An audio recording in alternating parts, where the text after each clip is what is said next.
नमस्कार साथियों, स्वागत है आप सभी का फिगरिंग आउट फाइनेंस चैनल में। दोस्तों, ये है पार्ट 7 OICL AO इंटरव्यू का। अगर आपने बाकी के पार्ट नहीं देखे हैं तो आप उनको जरूर देखिएगा। दोस्तों, इस वीडियो में मैं डिस्कस करने वाला हूँ IRDA के बारे में और कुछ इंश्योरेंस रेगुलेशन के बारे में, वो रिसेंटली न्यूज़ में है। दोस्तों, ये वीडियो बहुत इंपॉर्टेंट है। ये वीडियो मैंने प्रीवियस ईयर क्वेश्चन जो आपसे OICL AO इंटरव्यू में पूछे जा चुके हैं, उन क्वेश्चन के बेसिस पर मैंने इस वीडियो के क्वेश्चन लिए हैं। इस वीडियो में मैंने टोटल 10 टॉपिक लिए हैं, जो काफ़ी ज़्यादा इंपॉर्टेंट हैं और जो न्यूज़ में भी हैं। और मुझे ऐसा लगता है 100% ये क्वेश्चन आपसे इंश्योरेंस इंटरव्यू में पूछे ही जाने वाले हैं। इसके अलावा दोस्तों, मैंने लास्ट में कुछ और वीडियो रिकमेंड की हैं आपके लिए, जो काफ़ी ज़्यादा यूज़फुल होने वाली हैं OICL इंटरव्यू के लिए। तो आप वीडियो को लास्ट तक ज़रूर देखिएगा। तो चलिए दोस्तों, आज का वीडियो शुरू करते हैं। आज का पहला क्वेश्चन है, can you tell us what is IRDAI, when was it established and under which act was it constituted. चलिए देखते हैं पैनल को एक अच्छा आंसर कैसे दें। सर, IRDAI को फुल फॉर्म है insurance regulatory and development authority of India. ये एक ऑटोनोमस और स्टैच्यूटरी बॉडी है जो मिनिस्ट्री ऑफ फाइनेंस के अंडर काम करती है। IRDAI की इस्टेब्लिशमेंट 19 अप्रैल 2000 को हुई थी। इसको insurance regulatory and development authority act 1999 के अंडर कॉन्स्टिट्यूट किया गया था, जो पार्लियामेंट ऑफ इंडिया के द्वारा पास किया गया था। इसका हेडक्वार्टर हैदराबाद, तेलंगाना में लोकेटेड है। सर, IRDAI का मेन ऑब्जेक्टिव है पॉलिसी होल्डर के इंटरेस्ट को प्रोटेक्ट करना, इंश्योरेंस कंपनीज को रेगुलेट करना और इंडिया के इंश्योरेंस सेक्टर की हेल्दी ग्रोथ इंश्योर करना। ये बॉडी इंडिया में लाइफ इंश्योरेंस और जनरल इंश्योरेंस दोनों सेक्टर को रेगुलेट करती है। इसके साथ ही IRDAI एक बहुत इंपॉर्टेंट विजन पर भी काम कर रहा है, इंश्योरेंस फॉर ऑल बाई 2047। इसका पर्पस है कि हर इंडियन सिटीजन के पास किसी न किसी फॉर्म में इंश्योरेंस कवरेज हो। सर, मुझे पर्सनली ये सेक्टर काफ़ी मीनिंगफुल लगता है, क्योंकि ये सिर्फ बिजनेस ग्रोथ नहीं बल्कि फाइनेंशियल सिक्योरिटी और सोशल प्रोटेक्शन से भी डायरेक्टली कनेक्टेड है।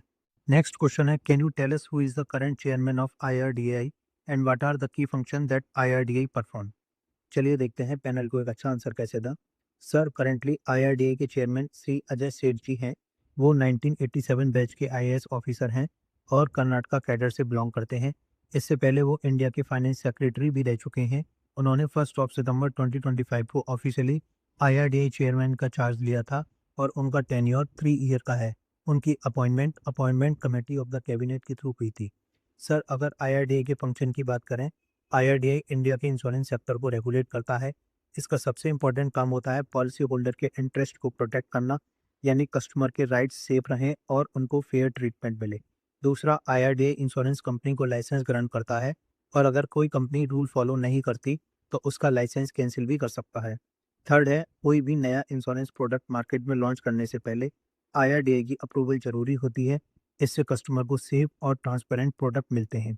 IRDAI इंश्योरेंस कंपनी की फाइनेंशियल स्ट्रेंथ भी मॉनिटर करता है थ्रू सॉल्वेंसी नॉर्म्स, ताकि कंपनीज फ्यूचर क्लेम को इजीली सेटल कर सके। ये प्रीमियम रिलेटेड रेगुलेशन भी देखता है ताकि इंश्योरेंस आम लोगों के लिए अफोर्डेबल और एसेसेबल बना रहे।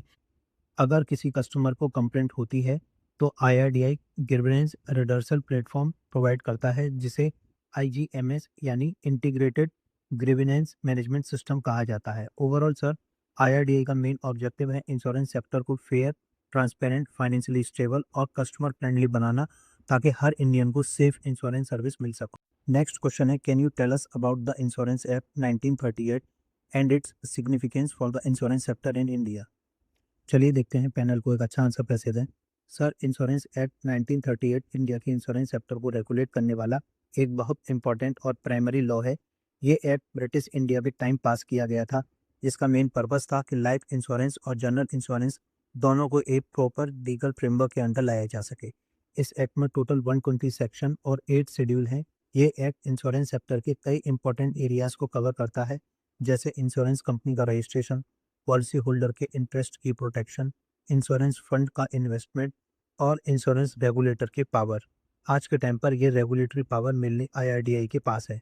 सर, इस एक्ट की सिग्निफिकेंस बहुत ज़्यादा है, क्योंकि ये इंश्योरेंस सेक्टर में ट्रांसपेरेंसी, फाइनेंशियल स्टेबिलिटी और कस्टमर प्रोटेक्शन इंश्योर करता है। इस वजह से पॉलिसी होल्डर का ट्रस्ट भी इंश्योरेंस इंडस्ट्री पर बना रहता है। अगर सर रिसेंट डेवलपमेंट की बात करें, तो इस एक्ट में सबसे बड़ा अमेंडमेंट सबका बीमा सबकी रक्षा amendment of insurance law act 2025 के थ्रू किया गया है।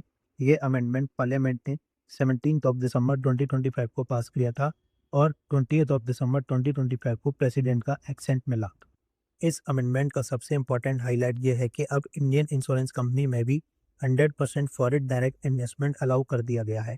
इससे इंश्योरेंस सेक्टर में ज़्यादा कैपिटल आएगा, एडवांस टेक्नोलॉजी आएंगी और ग्लोबल बेस्ट प्रैक्टिसेस भी इंडिया में इम्प्लीमेंट होंगी। इसका डायरेक्ट बेनिफिट कस्टमर को बेटर प्रोडक्ट और इम्प्रूव्ड सर्विस की फॉर्म में मिलेगा।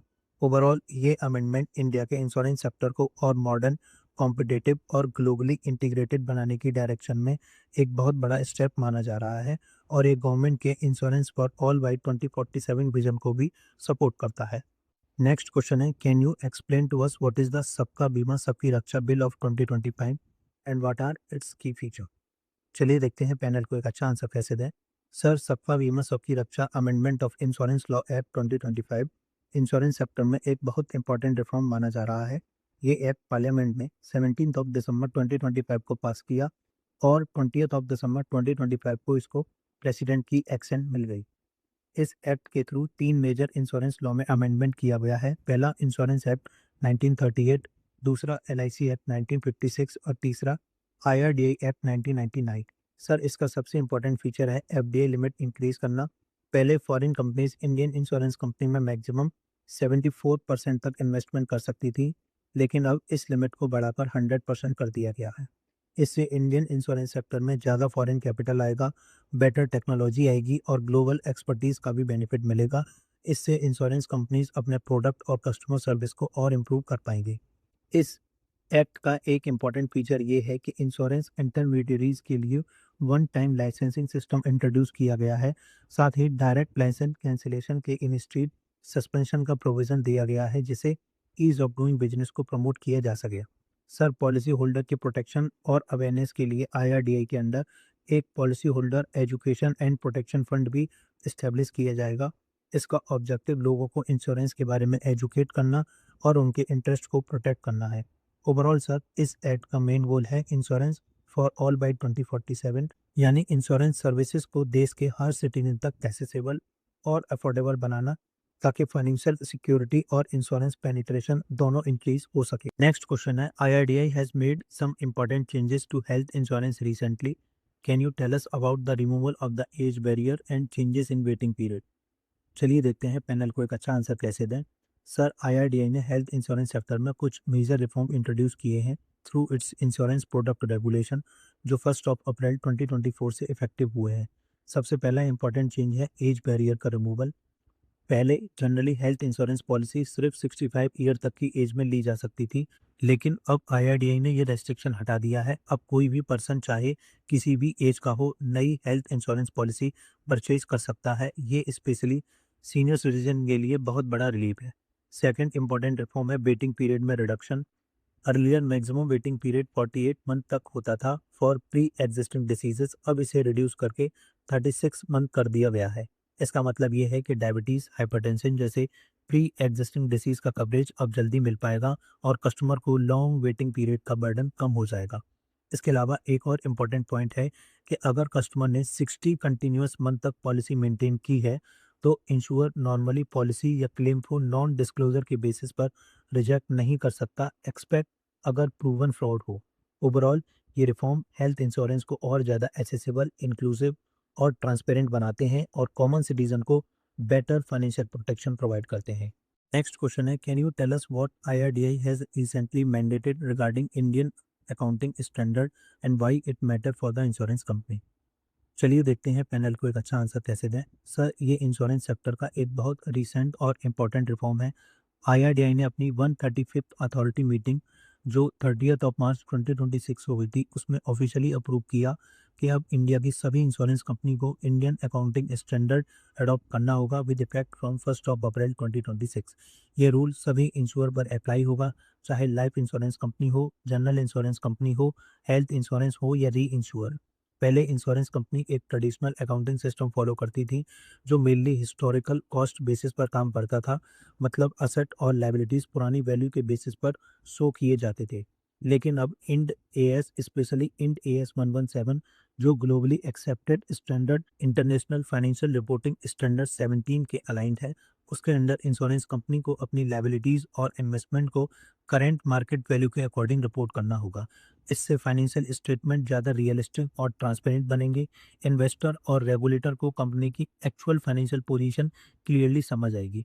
ट्रांजिशन को स्मूथ बनाने के लिए आईआरडीआई ने कुछ रिलैक्सेशन भी दिए हैं। अगर किसी इंश्योर को इम्प्लीमेंटेशन में डिफिकल्टी आती है तो उनके लिए 1 ईयर का फोर बियरेंस पीरियड अलाउ किया गया है। साथ ही 2 साल तक कंपनीज ओल्ड और न्यू दोनों अकाउंटिंग सिस्टम में पैरेलल रिपोर्टिंग भी कर सकती है।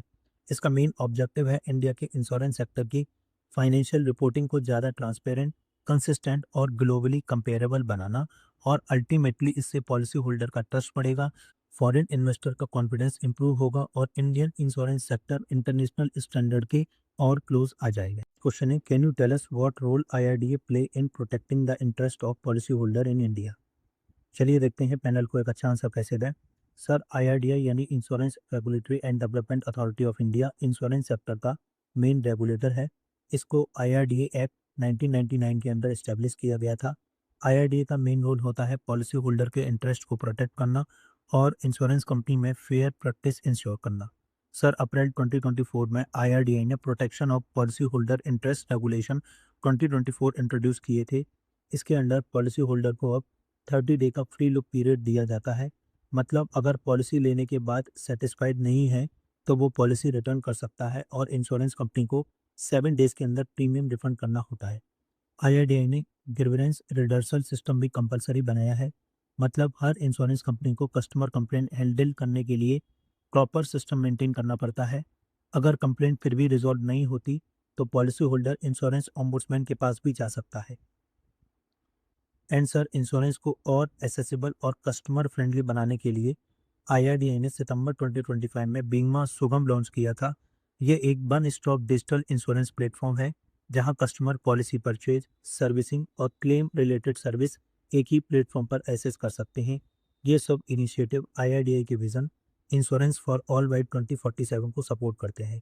ओवरऑल सर, आईआरडीआई का रोल सिर्फ इंश्योरेंस कंपनी को रेगुलेट करना नहीं है, बल्कि पॉलिसी होल्डर को सेफली, ट्रांसपेरेंसी और बेटर सर्विस प्रोवाइड करना भी है।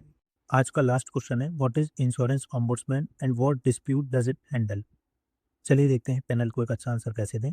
सर, इंश्योरेंस ओम्बुड्समैन, जिसे बीमा लोकपाल भी कहा जाता है, ये एक इंडिपेंडेंट अथॉरिटी है जो गवर्नमेंट ऑफ इंडिया ने 1998 में स्टैब्लिश की थी। इसका मेन पर्पस पॉलिसी होल्डर की कंप्लेंट को इंश्योरेंस कंपनी के अगेंस्ट क्विकली, इजीली और बिना कोर्ट जाए रिजॉल्व करना है। ये इंश्योरेंस ओम्बुड्समैन रूल 2017 के अंदर काम करता है और इसको council for insurance ombudsman manage करता है। प्रेजेंटली इंडिया में 17 इंश्योरेंस ओम्बुड्समैन ऑफिसेज हैं। पॉलिसी होल्डर ओम्बुड्समैन के पास कई तरह के डिस्प्यूट लेकर जा सकते हैं, जैसे क्लेम सेटलमेंट में delay, claim rejection, premium related dispute, policy term का मिस रिप्रेजेंटेशन, पॉलिसी इशू ना होना या आईआरडीआई गाइडलाइन का वायलेशन। एक इम्पॉर्टेंट पॉइंट ये है कि कंप्लेंट अमाउंट 50 लाख से ज़्यादा नहीं होना चाहिए। कंपनसेशन की बात करें तो ओम्बुड्समैन फाइनेंशियल लॉस के लिए मैक्सिमम 20 लाख तक अवार्ड दे सकता है, और अगर इंश्योर की अनफेयर एक्शन की वजह से मेंटल हरेसमेंट हुआ हो तो एडिशनल 1 लाख तक का कंपनसेशन भी दिया जा सकता है। नॉर्मली ओम्बुड्समैन 3 मंथ के अंदर अवार्ड पास करता है और ये अवार्ड इंश्योरेंस कंपनी के लिए बाइंडिंग होता है, जिसे इंश्योर को 30 डेज के अंदर कंप्लाई करना पड़ता है। सबसे अच्छी बात यह है कि पूरा प्रोसेस कम्प्लीटली फ्री होता है। तो सर, इंश्योरेंस ओम्बुड्समैन एक customer friendly grievance redressal mechanism है जो पॉलिसी होल्डर को फास्ट और अफोर्डेबल जस्टिस प्रोवाइड करता है। दोस्तों, उम्मीद है आपको वीडियो पसंद आई होगी। इसके अलावा मेरी कुछ रिकमेंडेशन है आपके लिए, आप उसको ज़रूर कीजिएगा। सबसे पहले ये आप प्लेलिस्ट सेव कर लीजिएगा। जितनी भी OICL AO interview related video आएंगी वो आपको इसी प्लेलिस्ट में मिलेगी। इसके अलावा दोस्तों, अगर आपको लगता है आपको इंश्योरेंस टर्म आते हैं बट आप पैनल के सामने एक्सप्लेन नहीं कर पाते, तो ये आप इंश्योरेंस टर्म की शॉर्ट वीडियोस ज़रूर देखिएगा। इसमें मैंने पैनल स्टाइल में बताया है कि कैसे आपको एक इंश्योरेंस टर्म पैनल के सामने बोलना चाहिए। सिमिलरली दोस्तों, बैंकिंग और फाइनेंशियल टर्म्स की भी शॉर्ट वीडियोस बनी हुई हैं। इसमें भी मैंने पैनल स्टाइल में बताया है कि कैसे आप एक बैंकिंग टर्म्स को पैनल के सामने अच्छे से बोल सकते हैं, ताकि आपके आंसर का पैनल के ऊपर काफ़ी अच्छा इंप्रेशन पड़े, जिससे आपको इंटरव्यू में काफ़ी ज़्यादा मार्क्स मिल सके। इसके अलावा दोस्तों अगर आप किसी और बैंकिंग इंटरव्यू की तैयारी कर रहे हैं तो आप चैनल पर एक बार विजिट जरूर कीजिएगा। काफ़ी सारी प्लेलिस्ट बनी हुई है डिफरेंट डिफरेंट बैंक इंटरव्यू के लिए, और दोस्तों इन सभी प्लेलिस्ट का लिंक आपको डिस्क्रिप्शन बॉक्स में मिल जाएगा। उम्मीद है वीडियो पसंद आई होगी। अगर आपकी कोई क्वेरी या सजेशन हो या आप चाहते हो कि मैं कोई स्पेसिफिक क्वेश्चन कवर करूं आपके इंटरव्यू के लिए, तो आप मुझे डायरेक्ट मैसेज कर सकते हैं मेरे इंस्टाग्राम या टेलीग्राम पर। लिंक आपको डिस्क्रिप्शन बॉक्स में मिल जाएगा। तो चलिए दोस्तों आज को वीडियो यहीं एंड करते हैं। Thanks for watching and all the best for your interview.